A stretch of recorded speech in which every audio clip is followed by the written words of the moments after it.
Okay. Okay, I am your teacher's grandmother, and I live about 100 miles south of here, in the same town where your teacher was born and raised.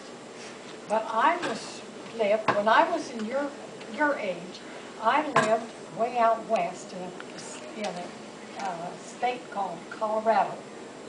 And I lived about 4 miles. Dayron, go show them where Colorado is. Hurry, hurry, hurry. It is very good. That's where I live. That's where I was born. And I had to ride to school on a school bus, had 4 miles to go. And I remember distinctly my first day of school. Do you remember the first day you went to school? Mm-hmm. Were you frightened? Yes, I was too. I was real shy and I was afraid, but I had a real nice first grade teacher. Her name was Mrs. Rose. I really remembered her. And after she got us all assigned seats, and the principal came in and talked to us, and I was afraid of him because I was kind of afraid of men anyway. But I was afraid of him. But he came in and he talked to us and he told us how important it was for us to study hard, learn our lessons, and follow the school rules. But then he told us a story.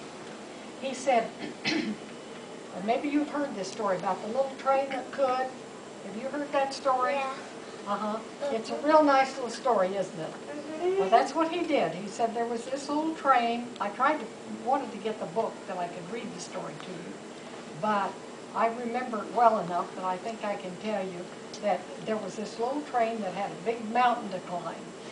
And the train kept saying, I think I can, I think I can, I think I can. And finally it got to the top of the mountain, and then it turned around and looked and said, I thought I could. I thought I could. And he said, that's the way it was with us. He said, we have certain things that we want to do when we grow up.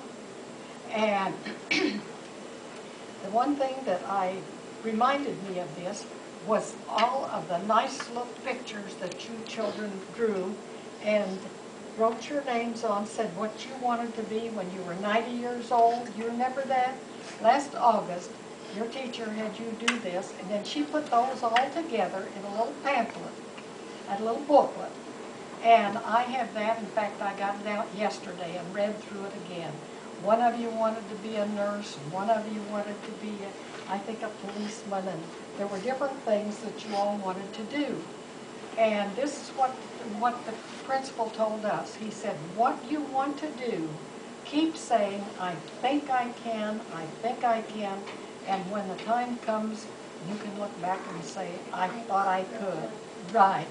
Because when I was little, I always wanted to be a nurse. From the time I was real small, I had younger brothers and sisters that I took care of, and I wanted to be a nurse. But my family was poor, and there were 8 children in the family, and my father could not afford to send me to nurses training. So it was 7 years after I graduated from high school before I was able to enter nurses training. So sometimes the things that we think we can do or that we want to do take longer than we think they should. But if we keep telling ourselves, I think I can, I think I can, then we will say, I knew I could, and we can do it.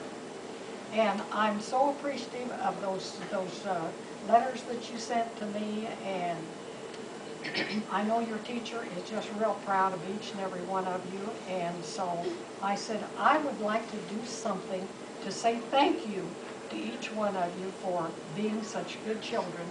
So your teacher's mother and I think your teacher helped too, and we got a little gift for each one of you. And we want you to have those, and you will remember us, and I hope that it's something that you really like and that you can enjoy for a long time.